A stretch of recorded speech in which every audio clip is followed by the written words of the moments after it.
어떤 사람이 주일 저녁 예배를 드리기 위해서 집 가까운 교회에 참여하게 됐습니다. 그런데 그 교회가 얼마나 시끄러운지 도무지 예배에 집중할 수가 없었습니다. 그런 마음속에 불평이 생겼습니다. 꼭 이렇게 시끄럽게 예배를 드려야만 하는가? 그러면서 하나님께도 불평이 생겼습니다. 하나님도 참 이들에게 말씀을 좀 해주시지. 얘들아, 조용하게 예배 좀 드려라. 해주시면 좀 좋겠나? 1시간 내내 비판하는 마음을 가지고 예배드린 후에 집으로 왔습니다. 세수를 하고 있는데 갑자기 마음속에 주님의 음성이 들렸습니다. 너 오늘 밤 꽤 비판적이더구나. 네, 주님, 좀 그랬습니다. 예배 시간 내내 불편했습니다. 그들과 제가 같은 그리스도인이라는 것이 부끄럽고 실망스러웠습니다. 그래? 나는 좋던데. 너는 누구에게 예배 드렸느냐? 너는 예배를 드리는 자이냐, 받는 자이냐? 그들은 그들 나름대로 예배할 수 있는 권리가 있다. 이 말을 듣는 순간 그는 바로 그 자리에서 무릎을 꿇었습니다. 주님 죄송합니다. 예배 시간 내내 주님과 그들을 비난했습니다. 용서를 바랍니다. 그날 밤 성령께서 이 사람의 마음에 다른 성도들이 예배드리는 방법을 비판하는 것에서 자유롭게 해 주셨습니다. 그 후로 그는 조용한 예배와 시끄러운 예배를 다 즐길 수 있는 사람이 되었습니다. 성경적 지도력과 내적 치유 전문가인 탐 마샬이라는 사람의 이야기입니다. 그는 이 경험 후에 이렇게 고백을 했습니다. 내 마음속에 내가 만든 법이 있었다. 이것은 이래야 하고 저것은 저래야 한다는 것이었다. 그러나 자신을 성령께 맡기고 신뢰하는 것을 배워야 한다. 그렇게 성령께 주도권을 드리기 시작할 때 우리의 삶은 변화되며 완전해지며 더욱 자유로워지는 것이다. 여러분, 오늘 본문의 배경은 세리 마태가 예수님의 부름을 받고 잔치하는 자리입니다.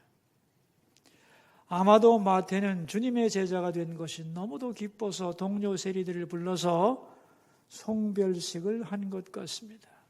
그래서 많은 친구들이 와서 즐기고 있는데 예수님과 제자들도 함께 참여하여 그 잔치를 받고 있었습니다.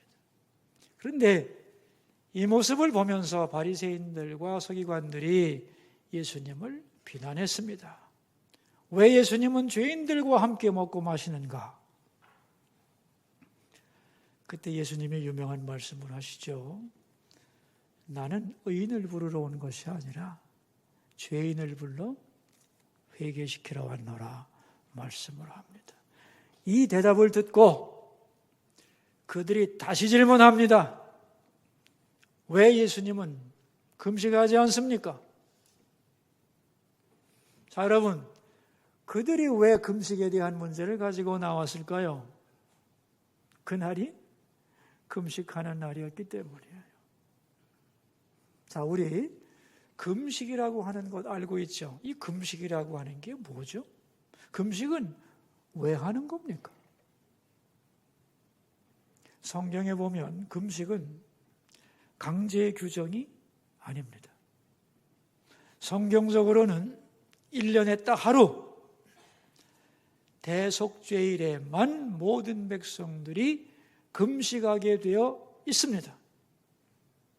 그날은 모든 백성들이 금식하면서 지난 1년간의 모든 죄를 하나님 앞에 고백하고 용서받는 놀라운 날이었습니다. 그래서 금식은 했지만 금식 자체가 목적이 아니고 자기를 회개하면서 하나님의 은총을 기대하는 그게 목적이었던 거예요. 그러니까 금식의 근본 목적은 뭐냐 하면 내 욕심대로 살아왔던 지난 과거를 회개하고 앞으로 미래를 하나님께 맡기겠다는 결단이 바로 금식의 본질입니다. 오늘도 많은 성도들이 중요한 결정을 앞에 두고 금식하는 경우가 많죠. 왜냐하면 내 힘으로 열 수 없는 미래, 하나님이 열어주시면 내 뜻을 내려놓고 주의 뜻에 따르겠다는 고백이기 때문에 하나님은 이런 금식 기도를 기쁘게 받아주십니다. 그런데 경건한 유대인들은 여기에 만족하지 못하고 일주일에 이틀씩 금식을 했습니다. 그 금식하는 날이 언제냐? 월요일과 목요일입니다. 근데 왜 월요일과 목요일이 되었는가 하면은 그날이 장날이거든요. 장날에는 사람들이 많이 모이죠. 그 장날에 사람들이 많이 모일 때 아우 저분은 금식하시는데 참 거룩하고 경건한 분이야, 이런 칭찬을 사람들로부터 듣고 싶었기 때문에 장날을 금식일로 정하고 금식하는 티를 내면서 장터를 쏘다녔던 거죠. 그러니까 잘못된 금식을 했던 것이고, 더 나아가서 금식이 자기의 공로가 되어온 것이고, 더 나아가서 금식하지 않은 사람들 무시하고 정죄했던 것이죠. 그리고 금식을 통해서 그 사람의 신앙을 측정하는 아주 잘못된 관행이 이스라엘 사람들에게 생겨나게 된 겁니다. 그런데 그들이 볼 때에 예수님과 제자들은 금식하는 날인데 금식은커녕 잔치를 하며 즐기고 있었던 거죠. 그게 너무 이상해서 왜 당신과 제자들은 금식하지 않느냐고 질문을 했던 거예요. 자, 이 질문을 듣고 예수님이 대답하십니다. 34절인데 같이 한번 읽읍시다. 예수께서 그들에게 이르시되 혼인집 손님들이 신랑과 함께 있을 때에 너희가 그 손님으로 금식하게 할 수 있느냐 그랬어요. 혼인집 손님들이 신랑과 함께 있을 때는 금식할 수 없지, 그런 얘기입니다. 여러분, 이게 중요한 말이에요. 예수님의 신앙에 대한 관점을 보여주는 것이기 때문에 중요한 겁니다. 예수님은 신앙을 어떻게 생각했느냐? 결혼식 잔치 같다고 생각했던 거예요. 여러분, 결혼식이란 인생에서 가장 기쁜 잔치입니다. 그죠? 신앙생활이란 잔치하는 것과 같이 기쁜 것이다, 그런 뜻입니다. 근데 유대인들은 신앙을 그렇게 생각했느냐? 아닙니다. 아주 무겁고 힘들고 우울하고 견디기 힘든 짐으로 생각했던 거예요.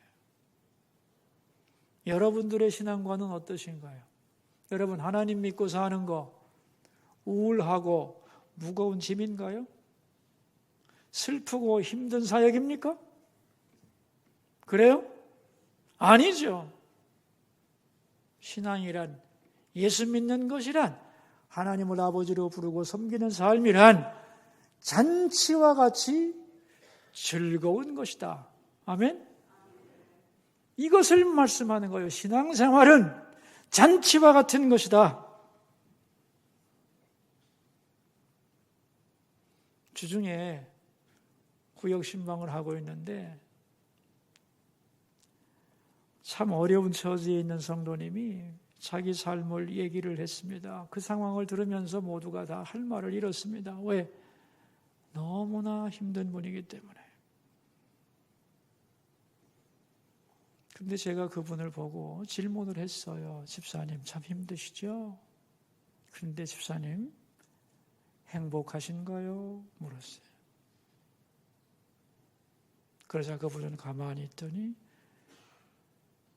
네, 행복합니다. 힘은 들지만 은혜가 훨씬 큽니다. 예수님 한 분이면 족한 것 아닌가요? 그 말을 듣고 거기 참여했던 모든 구역 식구들이 다 눈물을 흘렸습니다. 얼마나 힘든지를 알기 때문에. 저는 감동해서 이렇게 외쳤습니다.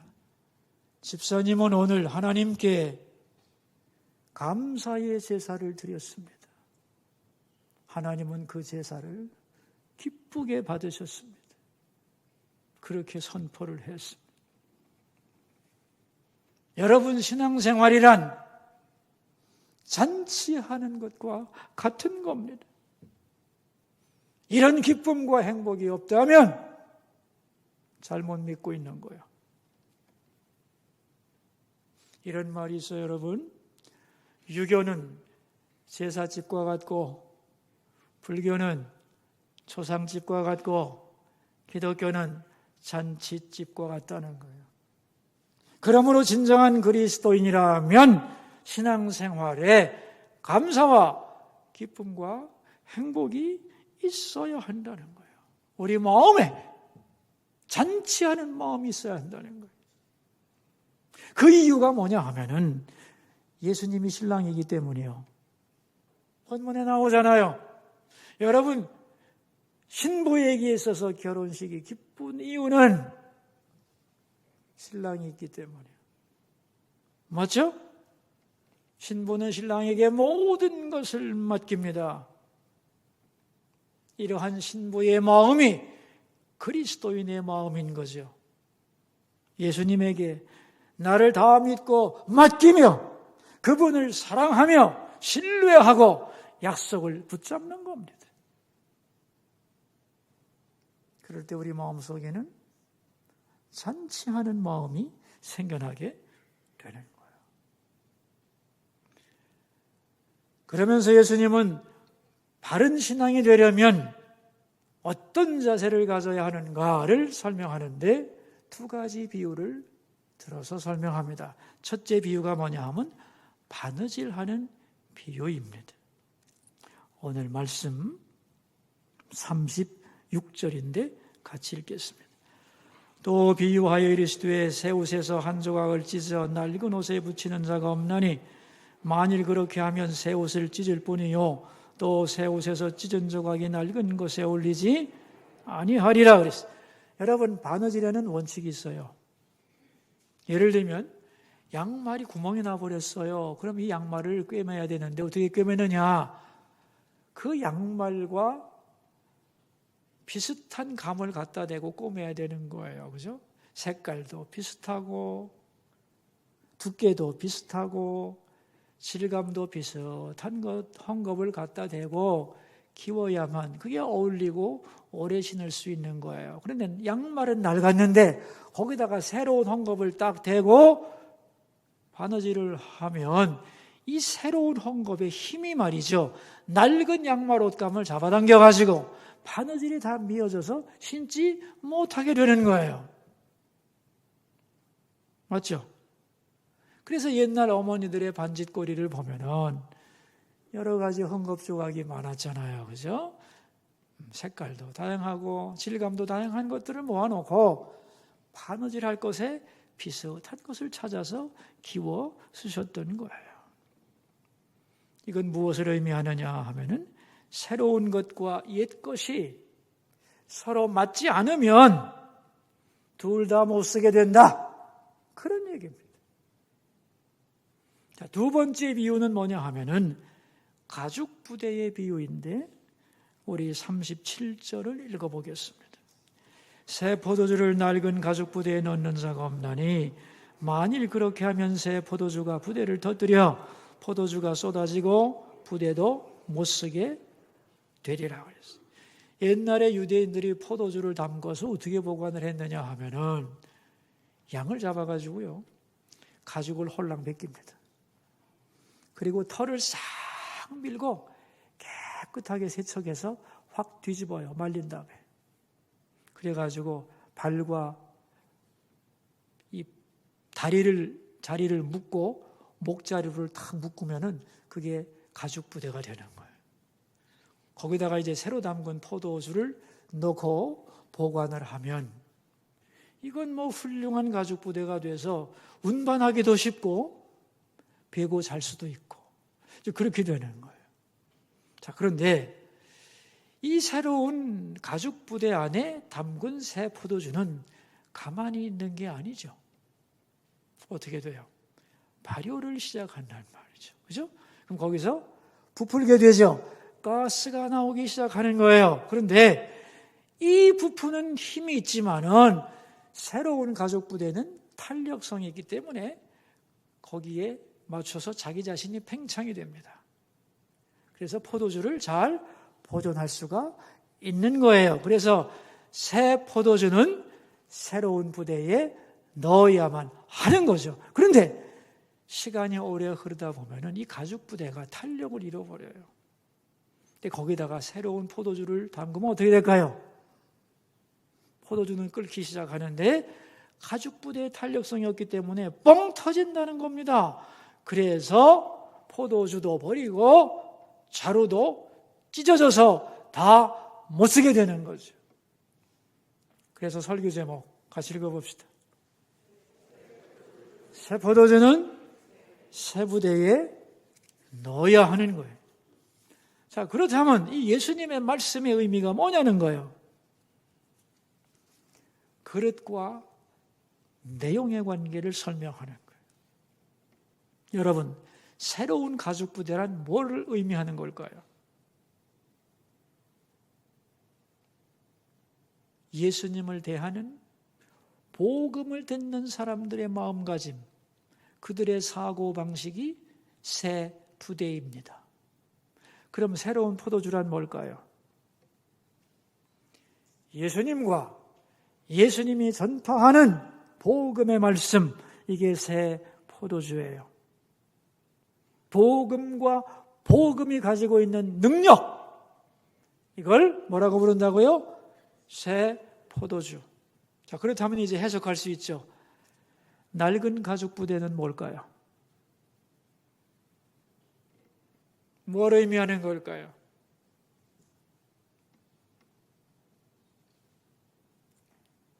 이스라엘 사람들의 사고구조, 율법에 찌들어버린 그들의 고정관념, 이게 뭐라고요? 낡은 가죽 부대. 그럼 오래된 포도주는 뭘 의미하는 걸까요?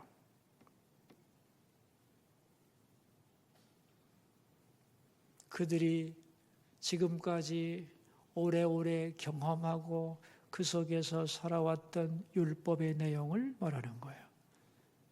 우리식으로 생각해서 오래된 포도주가 값이 더 나가지 이렇게 생각하면 안 돼요. 이런 뜻을 한 말이 아닙니다.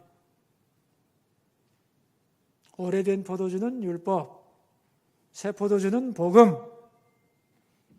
오래된 가죽 부대는 이스라엘 사람들의 사고구조, 새로운 가죽 부대는 복음을 대하는 마음. 정리되셨죠? 그러니까 이제 예수님이 하신 말씀의 의미는 이런 겁니다. 내가 전하는 복음은 새로운 가르침이며 폭발적인 힘을 가지고 있다. 그 속에는 영생이 들어있고 엄청난 성령의 능력이 약속되어 있는 것이다. 문제는 너희들의 마음이 이 진리를 수용하지 못한다는 것이다. 그러므로 너희들의 마음을 바꿔라. 지금 그 마음을 가지고는 안 된다. 내가 의인이라고 하는 교만함 버리고 내가 죄인이라는 것과 나 스스로를 의롭게 만들 방법이 나에게는 없다는 것, 이걸 인정하고 받아들이는 변화가 없다면 너희들은 이 가르침을 수용할 수 없고 터지고 말 거다. 그런 뜻입니다. 근데 그들은, 이스라엘 사람들은 이 예수님의 말씀에 대하여 어떻게 반응했는가? 그게 39절이에요. 같이 읽읍시다. 묵은 포도주를 마시고 새 것을 원하는 자가 없나니 이는 묵은 것이 좋다 함이니라. 어떻게 되는 거예요? 율법적인 사고방식에 빠져있는 그들은 자기 자신을 내려놓지 못하고 율법이 더 좋다고 하면서 복음의 가르침을 거부했다는 겁니다. 자기 논리로, 자기의 고정관념으로 예수님과 복음을 판단한 거예요. 여러분, CCM 중에 나 주님의 기쁨 되기 원하네라는 노래 들어보셨죠? 나 주님의 기쁨 되기 원하네, 내 마음을 새롭게 하소서, 뭐 이런 거죠. 새 부대가 되게 하여 주사, 주님의 빛 비추게 하소서, 뭐 이런 거예요. 내가 원하는 한 가지 주님의 기쁨이 되는 것, 내가 원하는 한 가지 주님의 기쁨이 되는 것, 그렇게 되죠. 자, 여러분, 여기서 중요한 건 주님의 기쁨이 되는 방법이 뭐예요? 주님의 기쁨이 되는 것, 그 방법이 뭐예요? 새 부대가 되게 하여 주사. 뭐예요? 주님을 기쁘게 하는 방법이 뭐예요? 새로운 가죽 부대가 되는 거예요. 복음에 합당한 마음을 가지라는 거예요. 주님, 저는 변하기를 원합니다. 나를 새롭게 하소서, 새 부대가 되게 하여 주소서라고 기도해야 된다는 거예요. 왜? 그렇지 않으면 우리의 마음이란 항상 옛 경험에 붙들리고 자기 고정관념에 묶여서 새로운 것을 수용할 수 없기 때문이지. 전에 어떤 모임에서 제가 이런 질문을 받은 적이 있습니다. 목사님, 기독교와 다른 종교의 차이가 뭡니까? 기독교가 뭔지 간단하게 설명을 좀 해달라는 거예요. 여러분은 이런 질문 받으면 어떻게 설명하겠어요? 간단하게 설명하래, 기독교를. 다른 종교와 다른 특징을. 제가 잠깐 기도를 하고 설명을 쉽게 해드리겠습니다. 기억하기 쉽도록 세 가지 면에서 설명을 해드릴게요. 첫째, 하나님이 인간에게 무슨 일을 하셨는가? 두 번째, 인간은 어떻게 살아가야 하는가? 세 번째, 인간은 악에 대하여 어떠한 태도를 취해야 하는가? 세 가지 측면에서 설명을 해드릴게요. 첫째, 하나님이 우리 인간에게 하신 일이 뭐냐 하면은 하나님이 인간을 찾아오셨습니다. 하나님이 인간을 찾아오시고 아들을 주시면서 이 아들을 통해서 이 아들을 믿는 자에게 하나님의 자녀가 되는 권세를 주셨습니다. 다시 말하면 자격 없는 자에게 찾아오셔서 우리를 하나님의 자녀라고 하는 놀라운 자리에 앉게 해주신 거예요. 이 자리가 너의 자리다.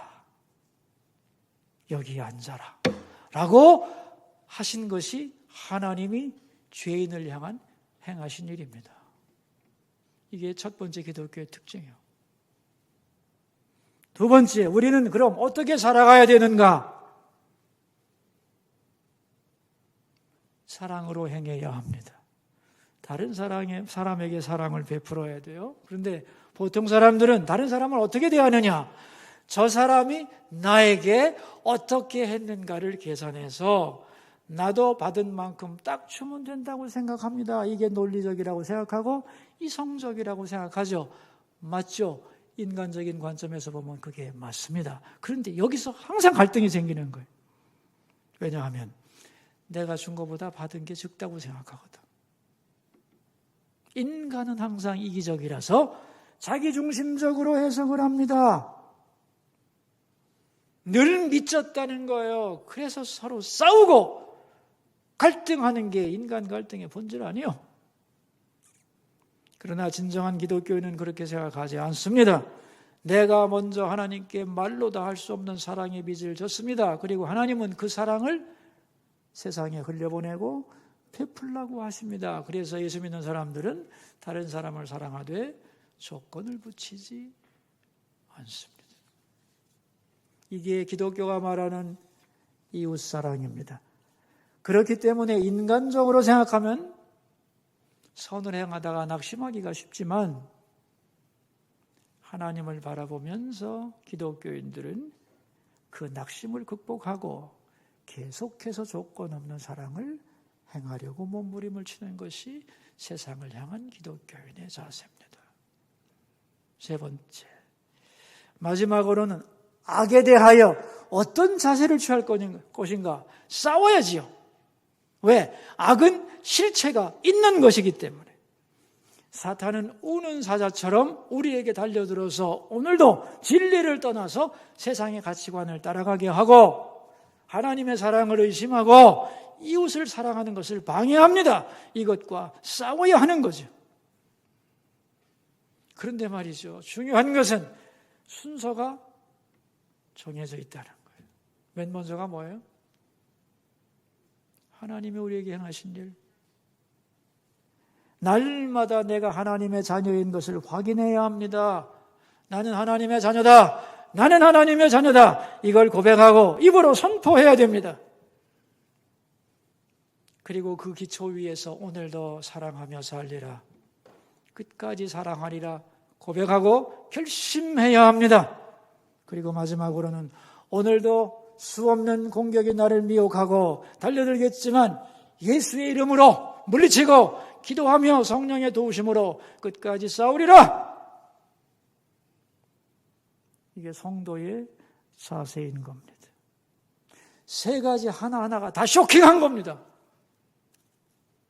하나님이 죄인을 찾아오셨다는 것도 쇼킹한 거고, 이기적인 인간이 조건 없이 다른 사람을 사랑해야 된다는 것도 쇼킹한 거고, 무능한 인간이 그리스도의 이름을 힘입어 기도하면서 성령의 도움으로 악과 싸워 이길 수 있다는 사실도 쇼킹한 겁니다. 그러나 사실입니다. 이렇게 대답을 해줬어요. 진짜 그분이 하는 말, 제가 생각했던 기독교와는 많이 다르군요. 저는 하나님과 좋은 관계를 맺는 것이 기독교이고 그렇게 하기 위해서는 선행을 많이 해야 된다고 생각했는데 제가 그렇게 살지 못해서 고민이 많았는데 뭔가 제가 잘못 생각한 것 같습니다. 그런 얘기를 들었습니다. 저는 대답했죠. 맞습니다. 구원은 하나님의 선물이지 내 행위를 통해 이루어지는 것이 아닙니다. 선한 행위는 하나님의 자녀로서 마땅한 것이고 거기에 따르는 하나님의 상급은 있지만 구원의 조건은 아닙니다. 그리고 세상에는 분명히 악이라고 하는 실체가 있습니다. 그것을 싸워 이길 수 있는 권세를 우리는 받은 거죠. 기도함으로 성령의 도움을 받는 겁니다. 그러한 권세를 받았다는 것을 기억해야 합니다. 이런 의미에서 복음은, 기독교는 폭발적이며 파워풀한 겁니다. 아멘입니까? 지금 제가 기독교의 특징을 세 가지로 말했는데 쉽게 기억하는 방법을 알려드릴까요? 단어를 생각하면 돼요. 첫째가 뭐예요? 앉으라. 우리에게 허락해 주신 하나님의 자녀됨의 자리에 첫째가 뭐예요? 앉으라. 두 번째, 세상을 향하여 우리가 행할 것은 뭐냐면 사랑으로. 두 번째는 행하라. 세 번째는 악에 대하여 우리는 끝까지 뭐 해야 돼요? 싸워라. 근데 이게 뭐냐면 적들을 보면서 끝까지 버티라는 겁니다. 흔들리지 않고. 그래서 설아입니다. 악에 대하여 물러서지 말고 그 자리에 서라. 그런 얘기입니다. 해볼까요? 단어 세 가지. 앉으라, 행하라, 서라. 영어로는 sit, walk, stand. 한문으로는 앉을 좌, 행할 행, 버티고 서 있는 것, 참. 그래서 좌행 참입니다. 좌행 참이라고 들어보셨어요, 혹시? 책 이름인데.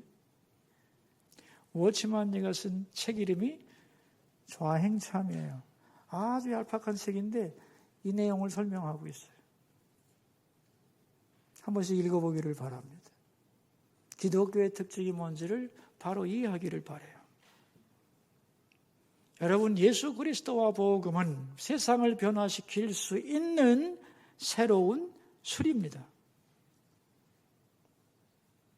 그런데 그것을 받아들이는 우리 자신들이 그 복음을 믿는다고 하면서도 제대로 믿지를 못하고, 믿는다고 해도 실천을 못해요. 그래서 복음이 나에게서 질식하고 나한테 와서 변질됩니다. 그러면서 우리는 복음이 무능하다고 복음 탓을 합니다. 잘못된 거예요. 우리가 얼마나 복음을 변질시키냐면은 사랑은 하나님께로부터 받는 거거든요. 그리고 다른 사람을 조건 없이 사랑하는 것인데 받는 것에 너무 익숙해가지고 다른 사람도 끝까지 나를 사랑해달라고 우기는 게 이게 크리스천의 오류고, 또 하나는 뭘 위해 기도해야 되냐면은 악과 싸울 수 있는 힘을 달라고 기도해야 되는데 그런 기도는 하지 않고 더 복을 달라고 기도만 하는 거예요. 변질이죠, 그게 다. 그래서 여러분, 복음은 무능하지 않습니다.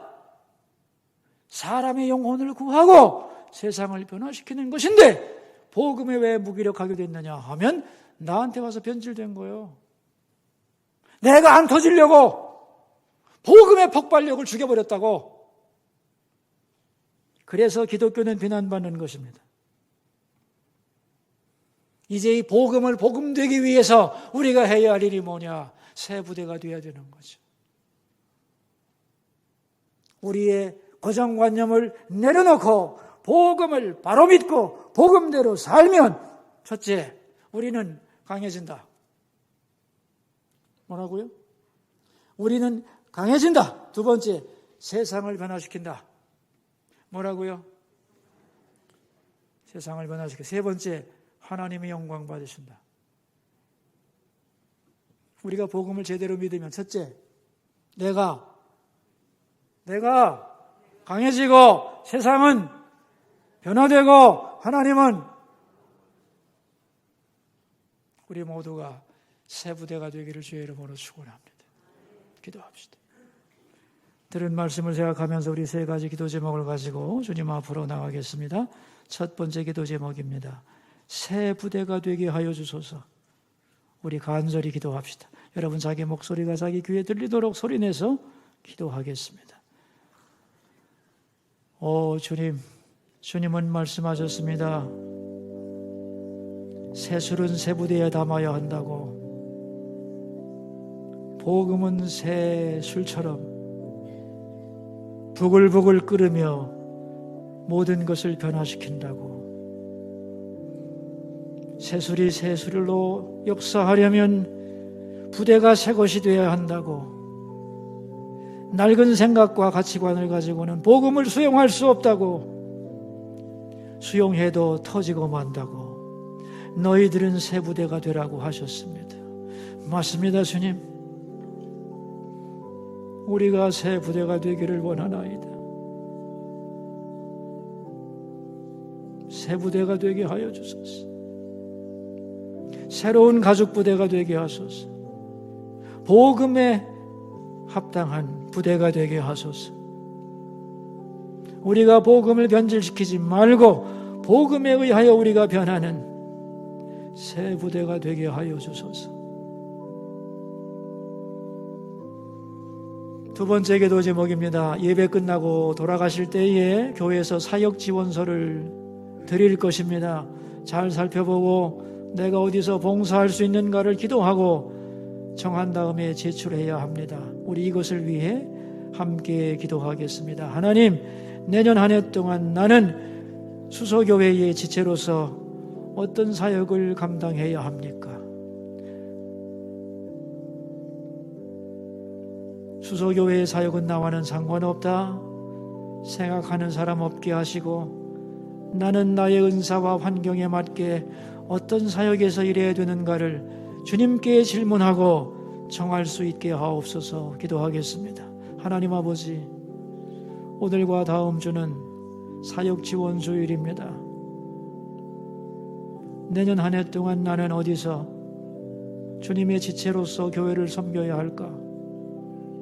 손님처럼 있지 말고 나의 환경과 은사를 따라 어떻게 내가 주님을 섬기는데 한 몸 된 지체의식을 살릴 수 있을까를 반드시 주님께 기도하게 하시고 주시는 감동에 따라서 교회가 필요한 사역의 내용들을 살펴보고 내가 여기에 나의 힘을, 나의 은사를, 나의 시간을 주님께 드려야지 결정할 수 있도록 도와주옵소서. 한 사람도 예외 없이 모두가 다 주님의 사역에 참여하여 기뻐하게 하시고 서로를 세워가고 견고케 하는 역사에 동참하게 하옵소서.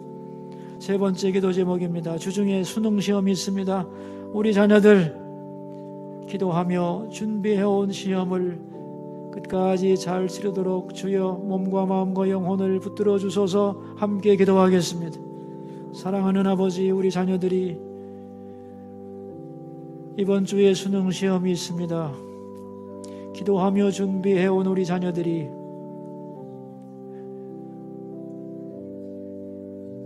시험 보는 그날까지도 영혼과 육체가 건강하게 하시고 마음의 평안과 담대함을 주시고 한 번이라도 스쳐 지나갔던 것들은 잘 생각나게 하시고 당황하지 않고 긴장하지 않고 최선을 다하여 시험을 잘 치르게 도와주시고 그리고 그들의 진로가 주 안에서 활짝 열리게 하옵소서. 주의 자녀들 한 사람 한 사람 머리 위에 안수하여 주시고 그들에게 지혜와 명철과 그리고 그들의 앞날을 활짝 열어 주옵소서. 자녀들이 시험을 치르며 주님께 기도하게 하시고 주의 은혜를 고백하게 하시며 하나님이 내 삶에 간섭하시고 도우시는 것을 고백하는 은혜가 넘쳐나게 하옵소서.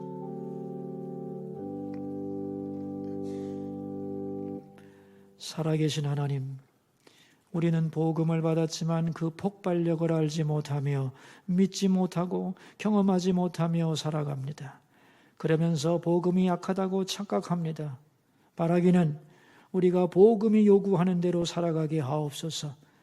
내 생각대로 복음을 질식시키고 변질시키지 않게 하시고 이제는 나를 내려놓고 복음의 폭발적인 힘, 혁명적인 사고, 새로운 가치관에 헌신하게 하옵소서. 복음에 맞게 내가 변하게 하시고 우리 마음이 새 부대가 되게 하여 주소서. 존귀하신 예수님의 이름으로 기도하옵나이다.